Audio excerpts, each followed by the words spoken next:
My boyfriend's childhood best friend is a foodie with a terrible memory. She can never remember where the best spots are. The amazing boba place on the east side, the legendary lobster roll truck on the north side, she gets them mixed up every single time. This has been a running theme, right up until my 100th date with my boyfriend Leo. Her call came right on schedule. First, she wished us a happy date night on the east side. Then, she mentioned she was dying for one of those lobster rolls. You're basically passing right by it anyway, she chirped. Grab one for me on your way back. You're a lifesaver. Leo laughed, the same way he always did. Silly goose, he said into the phone. You got it mixed up again. But after he hung up, he smoothly executed a U-turn. We can have a date night anytime, he said, patting my knee. But that truck sells out early. We've got to be a little patient with our forgetful little foodie, right? I'd heard some version of that line 99 times before. So this time, instead of being patient, I decided to go home and call my mother about the guy she wanted to set me up with. After all, who doesn't have a childhood best friend? Hearing that, Leo slammed on the brakes. His hands tightened on the steering wheel. He turned to look at me, his brow furrowed in disbelief. Stella, what did you just say? He paused, and as if a thought suddenly occurred to him, his expression softened. A small smile played on his lips. Aww.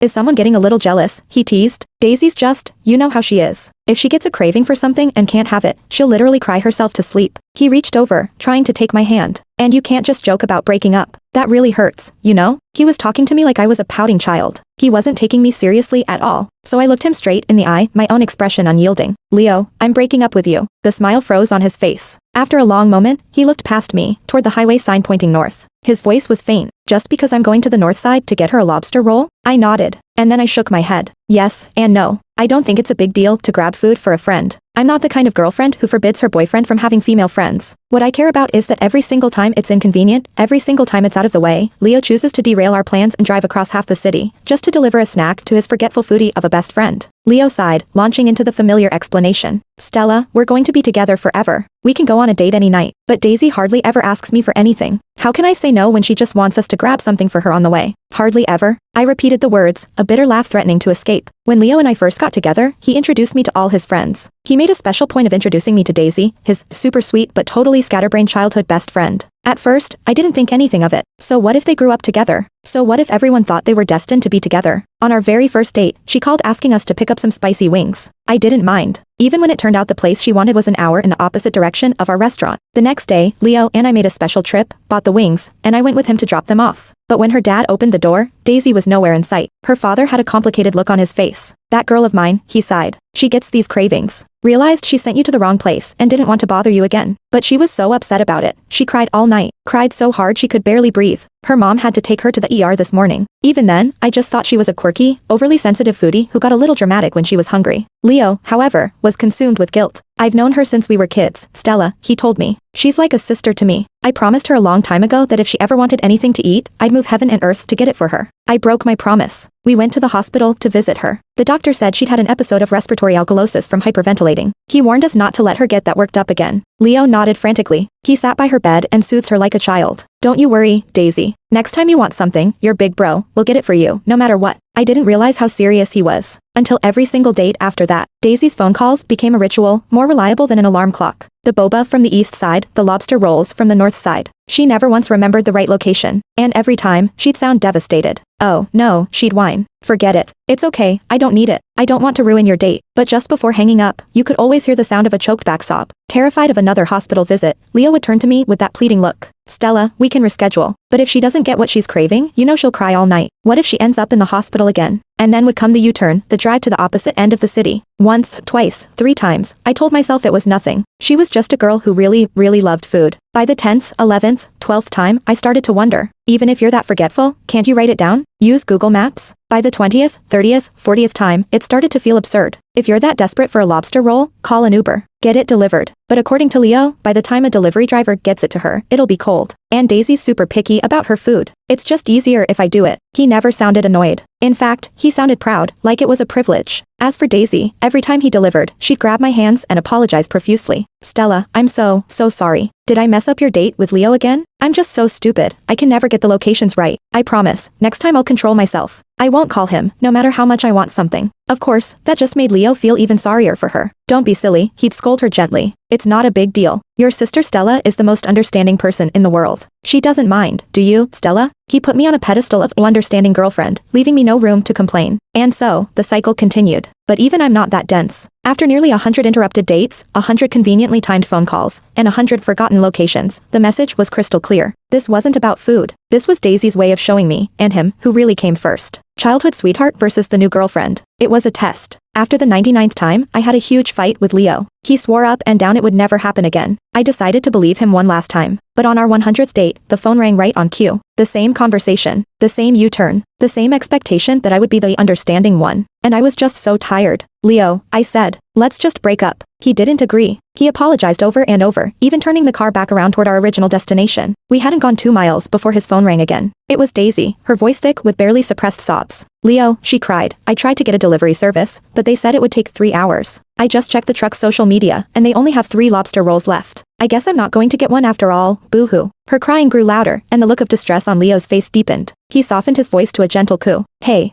it's just a lobster roll. Don't cry. Your big bro is on his way right now. I'll definitely get one for you. I sat in the passenger seat, silent, listening. The moment he hung up, he started another U-turn. This time, I didn't just sit there. I unbuckled my seatbelt. While the car was still moving, I reached for the door handle. That got his attention. He slammed on the brakes. I yanked the door open and got out. Leo was out of the car in a flash, jogging to catch up with me. He grabbed my arm, his voice soft and placating. Stella, I swear, this is the last time. Please don't be mad, okay? He gestured around at the dark, empty road. It's late, there are no cabs out here. Are you really going to walk home? Stella, please, just trust me this one last. His phone buzzed. A text from Daisy, no doubt. A second later, her panicked voice message played from his phone's speaker. Leo, they only have one left. There's only one left. What do I do? Don't worry, I'm almost there, Leo texted back. Then he let go of my arm. I looked at him. There was a flicker of hesitation in his eyes, a moment of conflict. But it passed. He got back in the car and rolled down the window. Stella, I have to go. Are you sure you won't come with me? I didn't answer. He had to choose. It was me or Daisy. It had always been me or Daisy. And he had made his choice. The car started to roll forward. Okay, well, I'll go get this for her, and then I'll come right back and pick you up. Don't go anywhere. Then he hit the gas. The car sped off, disappearing around a bend in the road in seconds. No hesitation at all. I put a hand over my heart. The heart that once beat so fast for him now just ached. But this time, I knew I had to make a clean break. I looked around. It was 9 p.m. Our date was supposed to be at Starlight Point, a scenic overlook deep in the hills east of the city. We were going to stay the night at a little cabin up there. The road was remote. From the woods on either side, I could hear the occasional cry of some animal. Other than that, the highway was utterly, terrifyingly silent. That night, Leo never came back for me. Not that I expected him to. For our special date, I dressed up. I was wearing a short dress and 5-inch heels, completely impractical for the crisp autumn air. It wasn't that far back to the city, but on foot, it would take hours. I tried calling an Uber. The app just spun and spun. No cars available. It was a weeknight. My closest friends all had jobs, they'd be asleep, phones on silent. I didn't want to bother them. I had to walk. The heels were beautiful, but they were torture. In less than an hour, my ankles were rubbed raw and bleeding. I took them off and walked barefoot. The asphalt was rough and littered with sharp bits of gravel. In the dark, I couldn't see them, and every few steps, a searing pain shot up my leg. I don't know how long I walked. My phone battery was draining fast. The silence was unnerving, so I started scrolling through social media, just for the noise and light, to feel less alone. I saw that Daisy had just posted to Instagram. A 9-photo carousel. There was a picture of a steaming, delicious-looking lobster roll. A cute selfie of her with a happy, full-mouthed smile. And a picture of her standing next to Leo, who had an expression of fond exasperation on his face. The caption read, "The best feeling in the world is knowing there's someone who will magically appear with whatever you're craving, just like a genie in a bottle." Sparkles. The comments were from their mutual friends. "You two are so cute together."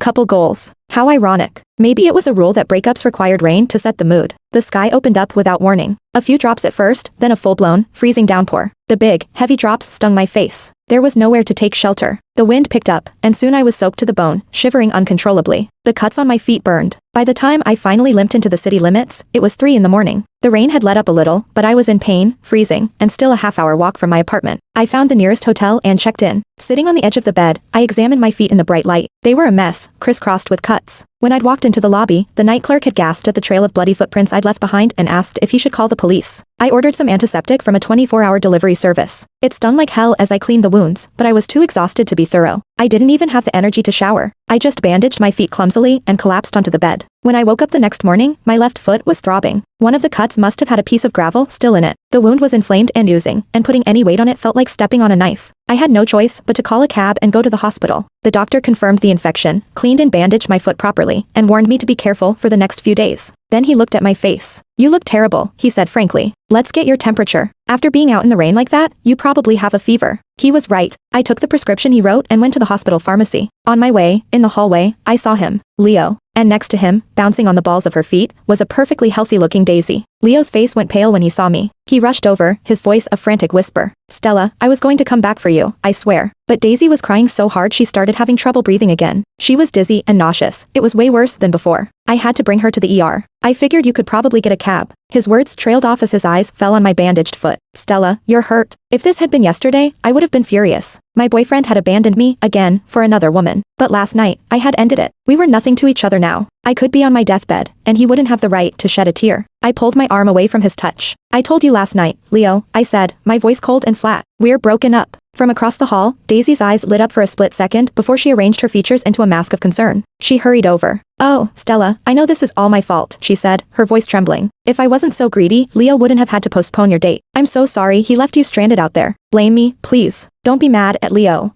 Fine, I cut her off. I'm not mad at him. And we're not breaking up. The mask on Daisy's face shattered. Her expression turned ugly for a brief moment before she clutched her chest dramatically. Leo, she gasped. I feel dizzy. My chest hurts. But it's okay. If Stella wants to take her anger out on me, she can. It's all my fault anyway. As she spoke, Leo was already moving to support her. She sagged against him, a perfect picture of fragile distress. Leo looked at her with pure, unadulterated concern. Then he looked up at me, and his eyes were filled with reproach. Stella, stop it. Don't bully her. She's just a little clueless, that's all. If you're angry, take it out on me, but leave her alone. She was sick all night. She's a patient. Can't you have a little compassion? A patient? I looked at Daisy, nestled in Leo's arms. Her cheeks were rosy, her eyes bright. Then I thought of my own reflection in the mirror that morning. Pale lips, tangled hair, a thick bandage on my foot. Who was the patient here? Love really is blind. It was true. I didn't say another word, but my silence seemed to unnerve Daisy. She suddenly lunged toward me. Stella, if you want to blame someone, blame me. Don't blame.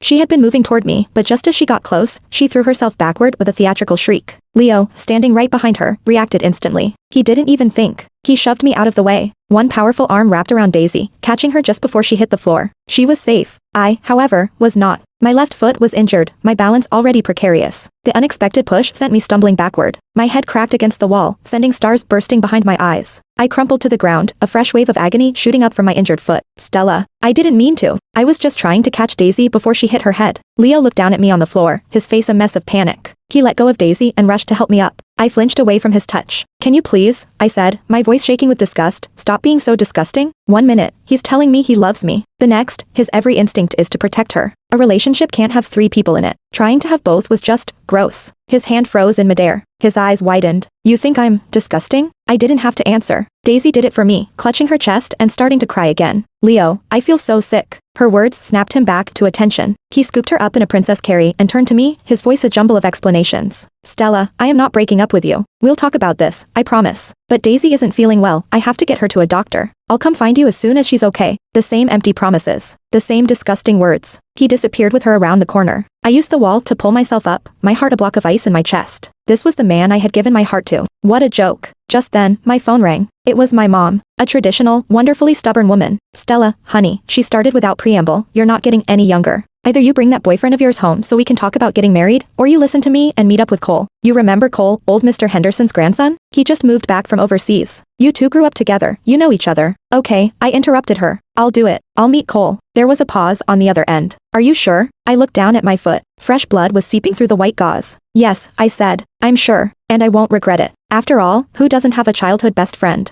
My mom works at the speed of light. Less than half an hour later, she texted me an address and a time. 7:30 tonight. She'd already booked a table for me and Cole at that amazing new restaurant on the east side. Since I'd agreed, I wasn't going to back out. It was just a blind date, after all. But first, I stopped by a pharmacy to pick up some supplies and redress my injured foot. Cole had always wanted to be a doctor, even when we were kids. We were inseparable back then, so I'd ended up absorbing a lot of basic first aid from the medical books he was always reading. I knew how to handle a simple cleaning and bandaging without bothering a doctor. After rewrapping my foot, I rested at my apartment for a few hours. The headache and nausea from hitting my head were starting to fade. When it was almost time, I headed to the restaurant, arriving a little early to settle in. Seeing Cole again after all these years, even though we grew up together, I was surprisingly nervous. Maybe it was just because it had been so long. I'd known him my whole life. I used to call his parents Mom and Dad Henderson. But then he went abroad for medical school, and the distance and time just cooled things. A few petty arguments over text, a few missed calls, and our once unbreakable bond just faded away. Just as my thoughts started to drift, my phone buzzed. A friend request on social media from a profile with a plain black avatar. I knew instantly it was him. Cole was the only person I knew who had used a solid black profile picture since the dawn of the internet. I accepted, and a moment later, the typing bubble appeared.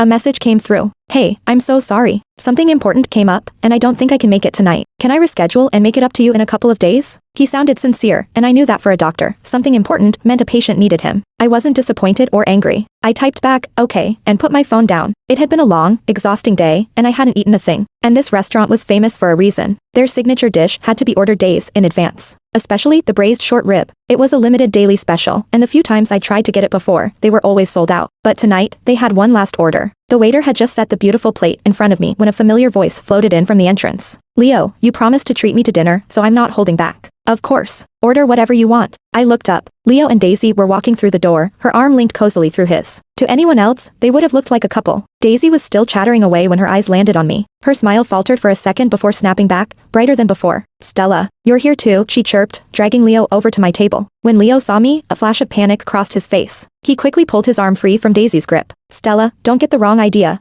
Can you please not interrupt my meal? I cut him off and picked up my fork. Daisy's eyes dropped to the plate of short ribs in front of me. Her jaw dropped. Oh my god, Leo. They still have the short rib. You have to buy me one. No, two. She grabbed his hand and gave it a little shake. A doting smile spread across Leo's face. Okay, you got it. I'm sorry, the waiter interjected. That was the last order of our short rib for the night. He glanced at me, then back at them. But you all seem to be friends. Maybe you can share. Daisy's face fell. She tugged on Leo's sleeve, her eyes welling up. But I'm a really big germaphobe. I can't eat off the same plate as someone else. All I can think about is their spit. She sighed dramatically. But it's Stella's dish. It's okay. I don't have to eat it. Just my bad luck, I guess. Such a weak performance. And the germaphobe act was the most ridiculous part. I used to fall for it. When there was only one of something, Leo would guilt-trip me about being a good sister, and I'd give it to her. Until the day I saw them at a cafe. Daisy, the so-called germaphobe, leaned over while Leo was eating, took his fork right out of his hand, and finished the bite of cake that was on it. No sign of a germophobia then. I'd mentioned it to Leo, but he just brushed it off. She must have just been really hungry, he'd said. Don't overthink it. He was always willing to make excuses for her, completely oblivious to how infuriating it was for me, his actual girlfriend. As I came back to the present, Daisy's performance had escalated. Actual tears were rolling down her cheeks, as if on command. Leo immediately started dabbing at her eyes with a napkin, cooing, hey, little miss, what's there to cry about? You're going to make yourself sick again. What if you end up back in the hospital? Then he looked at me, his tone matter of fact. Stella, you're her big sister. Let her have the short rib. You know she gets dramatic when she's hungry. It's not like you're going to cry yourself into the ER over it. At that, Daisy's tears miraculously stopped. She threw her arms around Leo. You're the best, Leo. You always take care of me. Leo just smiled, a look of fond helplessness on his face. Then he reached for my plate. I snapped. I picked up my fork and sharply rapped it against the back of his hand. He yelped and pulled his hand back, staring at me in disbelief. Stella, what the hell? I ordered it. I paid for it. What gives you the right to just take it? My voice was louder than I intended. A few other diners turned to look. Daisy's face flushed with embarrassment. Stella, what is wrong with you? She whined, her voice cracking. Leo's your boyfriend. You're always throwing tantrums and getting jealous, and he's always so patient with you. How could you embarrass him like this in public? It's just a plate of food. Why are you being so selfish? Just a plate of food? I laughed, a cold, sharp sound. I stood up, picked up the plate, speared a piece of meat with my fork, and took a bite. You're right, I said, looking her straight in the eye. It is just a plate of food. But some people act like beggars. No, wait, even beggars have the courtesy to ask. You two just try to snatch it. What are you, thieves? Or were you starved to death in a past life? Stella, that's enough. Leo's face hardened as Daisy's waterworks started up again. This time, Daisy's eyes were filled with venom. She lunged and shoved me. I was braced for it, but with my injured foot, I was already unsteady. Her push was surprisingly strong. I stumbled backward, but just as I was about to fall, Leo's eyes widened. He moved without thinking, lunging forward and catching me, pulling me securely against his chest. Stella, are you okay? His voice was laced with genuine concern. He turned his head and snapped at Daisy. Daisy, it's just food. Why would you push her? His rebuke was all it took. Daisy's eyes filled with fresh tears, and she turned and ran for the door. She collided head-on with a server carrying a glass of lemonade.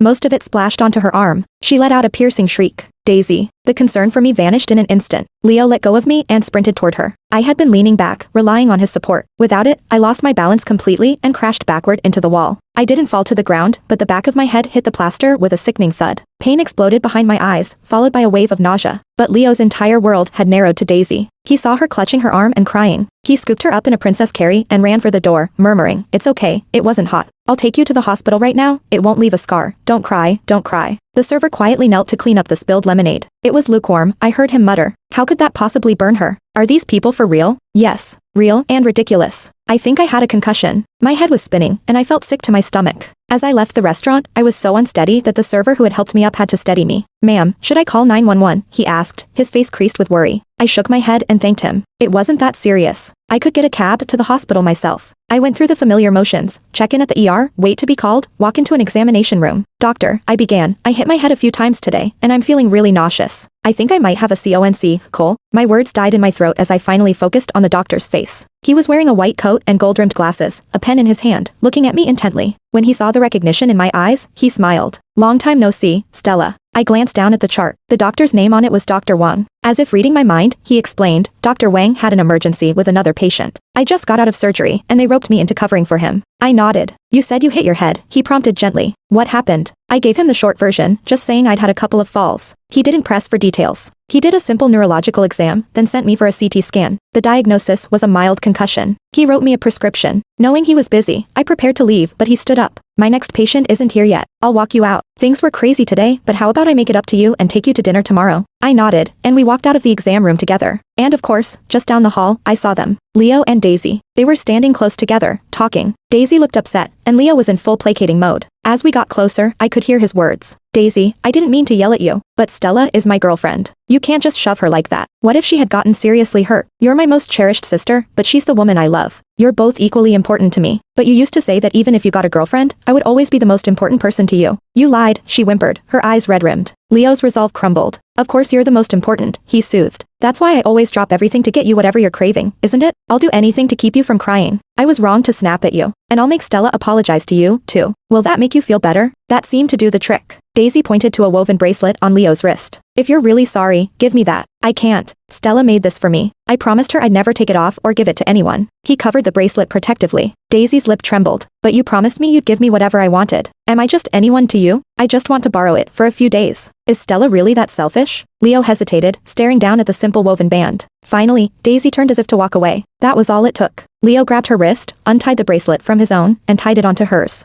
"Okay," he said softly. "Just for a couple of days. Then you have to give it back. You're the best, Leo. You're a handful." Their voices faded as they walked away. Cole came to stand beside me. "If I remember correctly," he said, his voice neutral, "that's your boyfriend." I shook my head. "He was. We broke up last night." Cole raised an eyebrow. "That bracelet. He didn't treasure it." "No, he didn't. I had spent hours making it for him, a silly, sentimental thing. And he had promised. But in the end, his promises to me were always breakable." I gave a bitter smile. "That's why he's an ex-boyfriend. Because he didn't treasure me. Because I was done being disappointed. This time, there was no going back. A breakup should be clean. A complete severing of ties. Leo and I had been on the verge of getting engaged. We'd even bought a condo together. I'd spent weeks picking out furniture with him. While we hadn't officially moved in, I'd left a few of my things there. Most of it didn't matter. But there was a small, smooth jade stone my father had given me before he died. It wasn't valuable, but it was all I had left of him. He told me to give it to the man I wanted to marry, as a gift from him to his future son-in-law. That stone was in the condo. And since the man I wanted to marry was no longer Leo, I needed to get it back. I still had a key. It seemed easier to just go get it myself than to orchestrate a meeting with Leo, which would inevitably turn into another dramatic, time-wasting argument. I never expected what I found. When I opened the door, the living room was a disaster. Clothes were strewn everywhere, and the air was thick with the smell of stale booze. I followed the trail of discarded garments to the master bedroom. The door was ajar. Inside, Daisy was fast asleep in our bed, wearing nothing but her underwear. Leo was curled up on a small armchair in the corner, still mostly dressed, though I could see a lipstick smudge on his neck. He was frowning in his sleep. The sound of the door creaking open woke him. When he saw me, a sleepy smile spread across his face, until his eyes landed on Daisy in the bed. Panic flashed in his eyes. "Stella, it's not what it looks like." Daisy was upset last night. She went to a bar. Her dad called me, worried. She was too drunk to go home, and she didn't have her ID to check into a hotel. The bar was right near here, so I just brought her here to sleep it off. She had a fit and threw her clothes everywhere, but I swear, nothing happened. You believe me, right? At this point, whether something happened or not was irrelevant. This was supposed to be our home, and he had brought another woman here, to sleep in our bed. The irony was crushing, but it didn't matter. We were broken up. This was his condo now. I was just here for my things. The noise woke Daisy. She sat up, completely unbothered by her state of undress, and swung her legs out of bed. She grabbed my hand, her voice urgent. "Stella, please don't be mad at Leo. Nothing happened between us, I promise." As she spoke, her eyes darted meaningfully toward the lipstick mark on his neck.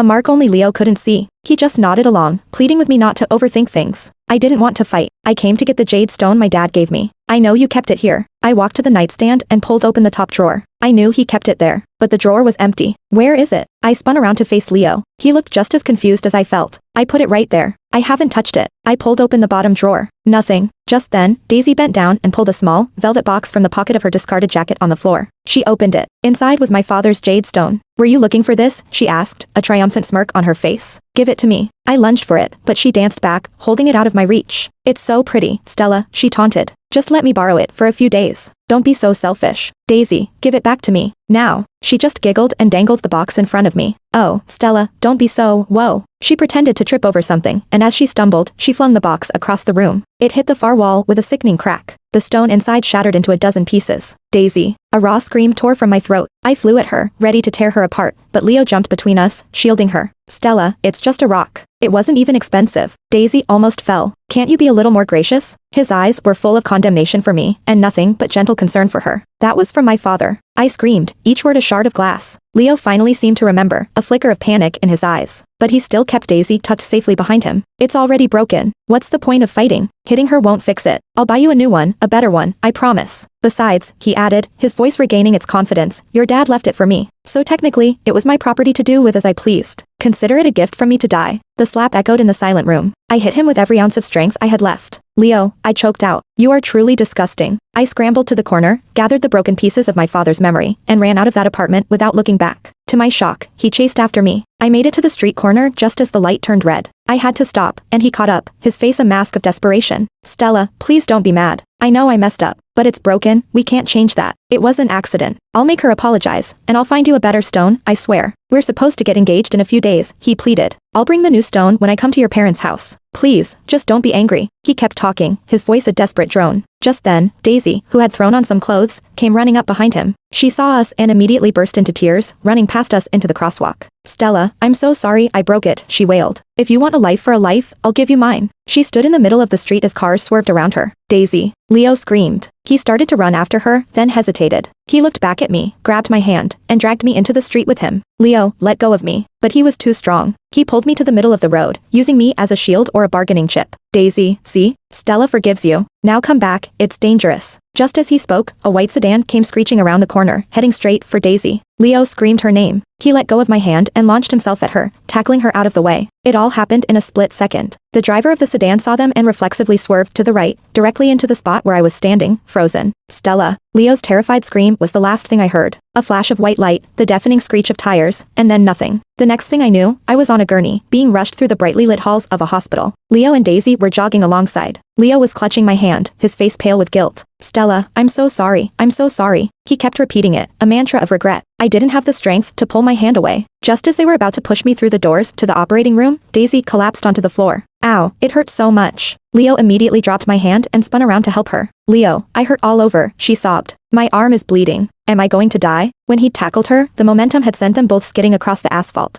Her arm was a mess of scrapes and blood. It looked bad. Hearing her cry, Leo went into full panic mode. He grabbed the arm of the surgeon who was about to operate on me. Doctor, she was in the accident too. She's hurt really badly. You have to look at her first. Are you kidding me? A familiar voice. I turned my head. The surgeon was Cole, but she's seriously injured. Leo insisted. Can't you just look at her now? Cole frowned and glanced at a nurse, not bothering to lower his voice. Call psych. We have 2 patients for them down here. Then he pushed through the doors into the OR. They swung shut, cutting off Leo's protests. Cole looked down at me, his eyes calm and reassuring. Don't worry, he said. You're going to be okay. I was unconscious for a long time. When I woke up, I was in a hospital room, the sharp smell of antiseptic burning my nose. My mom was holding my hand. Cole, she's awake. I heard footsteps and turned my head. Cole was there in his white coat, his face a mixture of relief and exhaustion. He did a quick check of my vitals before speaking. Don't worry, Mrs. Hayes. Stella's injuries weren't life-threatening. Waking up is a good sign. She just needs to rest here for a few days. He leaned over the bed, his eyes soft. Stella, he said with a sigh. When you're better, I think we need to go get you a good luck charm. Even in my weakened state, I managed a small smile. You used to say that was all superstitious nonsense. What happened to Mr. Science? When we were kids, I was always the one trying to get luck on my side, praying before tests, wearing a lucky shirt for raffles. Cole would always roll his eyes and tell me to trust in logic, not magic.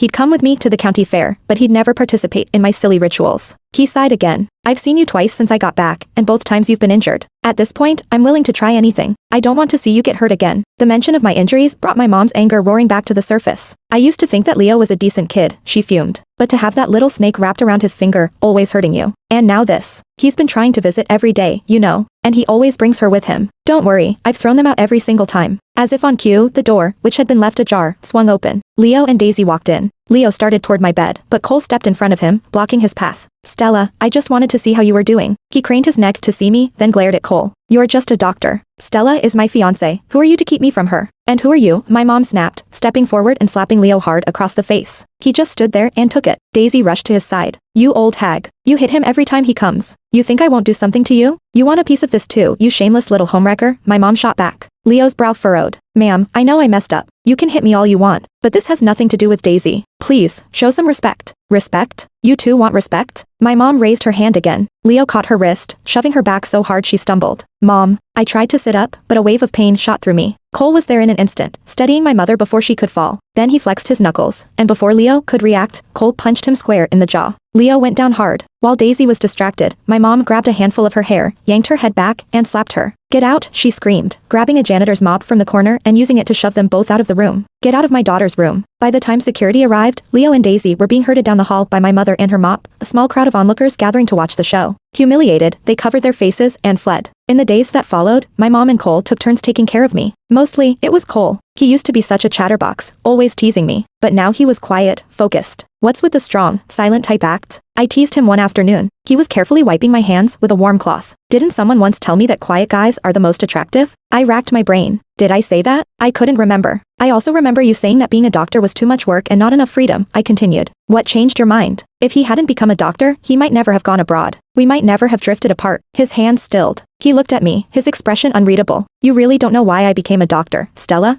Should I? Before I could answer, my mom, who had apparently been eavesdropping at the door, burst in. Oh, for heaven's sake, Stella, your memory is terrible, she exclaimed, throwing her hands up. I remember it clear as day. When your father got sick, we were both a mess. Cole was by your side every single day. And I heard you say it to him, I wish I was a doctor, so I could save my dad. The very next day, that boy went home and told his parents he was going to be a doctor. The best doctor in the world. It was for me. For my dad. I'm sorry, I wasn't there in time. Cole's voice was thick with guilt. What are you apologizing for? I said, shaking my head. I felt like such an idiot. All those years, I thought he'd just chosen a career that took him away from me. I was so wrapped up in my own loneliness that I picked fights, blew little things out of proportion, and eventually, I deleted his number. We never spoke again. He was just a kid when my dad died. He couldn't have saved him. How could I have ever blamed him? If anything, I owed him an apology. And a thank you. My mom wiped a tear from her eye. He doesn't want your apology, Stella. Are you really that dense? Now why was she insulting me? I looked at Cole, confused. He just smiled and gently ruffled my hair. Not the brightest bulb, he said softly. He paused, his voice turning serious. But that's okay. I'm here now. I can protect you. My heart skipped a beat. It clicked. My mom's words, his actions, it all made sense. How long? I whispered, feeling like I had just uncovered a massive secret. Cole didn't flinch. I don't know, he said simply. As long as I've understood what it means to like someone, that person has always been you. Was this a confession? After that, Cole came by even more often. When I was finally discharged, he was a constant presence at our house. My mom had taken to calling him her wonderful son-in-law, which made me blush every time. What are you so shy about? She asked me one day. You're single now. You're allowed to date. Besides, she added with a sly grin, didn't you used to have a crush on him? She pulled an old, worn journal out of her purse. My teenage diary. Mom, that's my private property. I lunged for it. She held it out of my reach. I wasn't snooping. I was cleaning your room before you came home, and this fell out from under your bed. It fell open, and I just happened to see a certain entry about a 16-year-old secret crush. Mom, stop. I clamped my hand over her mouth, mortified. She just pointed her eyes toward the doorway. I turned. Cole was standing there, leaning against the frame, an amused smile on his face. So, he said, raising an eyebrow. It wasn't unrequited after all? After that little incident, I had a boyfriend. Whatever feelings I had for Leo had been eroded away by 100 tiny betrayals. By the time I said the words, let's break up, the love was already gone. Starting a new relationship didn't feel wrong or rushed. There was no space for Leo in my heart anymore. Cole, however, was slowly and surely moving in. During that time, I saw one of Daisy's posts. A picture of her and Leo, their hands intertwined. They looked good together. The caption read, so happy to be meeting the parents with the one I love. I looked at it, felt nothing, and scrolled on. Two toxic people finding each other was a public service, as far as I was concerned. I had my own life to build. Things moved fast. Our families had known each other forever. After only a few weeks of dating, our parents were already talking about an engagement. Are you scared? Cole asked me. Of what? It's just an engagement. Besides, I added with a grin, your parents already gave me your credit card. Cole picked the date for our engagement party. It was the same day Leo and I were supposed to have had ours. He didn't know how to cherish you, Cole had said. But I will, for the rest of my life. We kept it small. Just our parents, a simple dinner at my house. But just as the food was being served, the doorbell rang. It was Leo, holding a gift basket. He walked straight to me, his eyes full of earnest sincerity. Stella, I know I haven't come by, but I didn't want to disturb your recovery, and your mom wouldn't let me in. But today was the day we were supposed to get engaged. I had to come. I promise, I'll be good to you from now on. Daisy is just a sister to me, that's all she'll ever be. I love you, Stella. I'll always love you. Are you done? Cole's voice was dangerously quiet. He took my hand, his fingers lacing through mine. Leo's eyes widened. Stella, you too? As you can see, I shifted my hand, making our intertwined fingers more obvious. Cole and I are together. To clarify, Cole added smoothly, we're getting engaged today. So, we're fiancés. We never broke up. Leo shouted, his face turning red. How can you be engaged to someone else? He looked at me as if I had been the one to betray him. We broke up over 2 months ago, Leo. Have you forgotten? Besides, I saw your post. Weren't you meeting Daisy's parents? He looked relieved. Oh, that. I knew you were just jealous. Her parents were trying to set her up on blind dates, so she asked me to pretend to be her boyfriend. That's all it was. I nodded slowly, as if considering this. Well, this isn't pretend. Cole and I grew up together, and now we're getting engaged. For real. It wasn't an impulse. It wasn't a rebound. It was real. No, that's impossible, he sputtered. We were together for so long. You loved me. You put up with Daisy so many times, all for me. You wouldn't just throw that away and get with someone else. So you knew, I said, my voice flat. You knew she was making my life difficult all along. I looked at the face I used to adore, and all I felt was a cold, sick revulsion. He wasn't clueless. He knew exactly what was happening. He just enjoyed having 2 women fight over him. This time, before my mom could do it, I was the one who grabbed the mop and shoved him out the door. Leo tried to see me a few more times after that, but I didn't give him the chance. Cole took a vacation from the hospital, and we went traveling, a pre-honeymoon, as he called it. When we got back a couple of months later, we heard the gossip. Apparently, when Daisy found out I was really engaged, she confessed her love to Leo. He rejected her. Humiliated in front of their friends, she ran into the middle of a busy street, threatening to let a car hit her unless he agreed to marry her. He didn't agree, but he ran out to pull her back. And a car hit both of them. They both had to have their legs amputated. They were recovering in the same hospital room. Leo sent a message through a mutual friend, asking to see me. I went. With Cole. We didn't go inside the room. We just stood in the doorway and watched. The 2 of them, once inseparable, were now screaming at each other, hurling vicious, hateful words, each blaming the other for their shared fate. It was an ugly sight, but in a way, I wished them well. I hoped they'd be locked together forever. As for me, I had found the right person. And I knew, with a certainty that settled deep in my bones, that I would be happy for the rest of my life.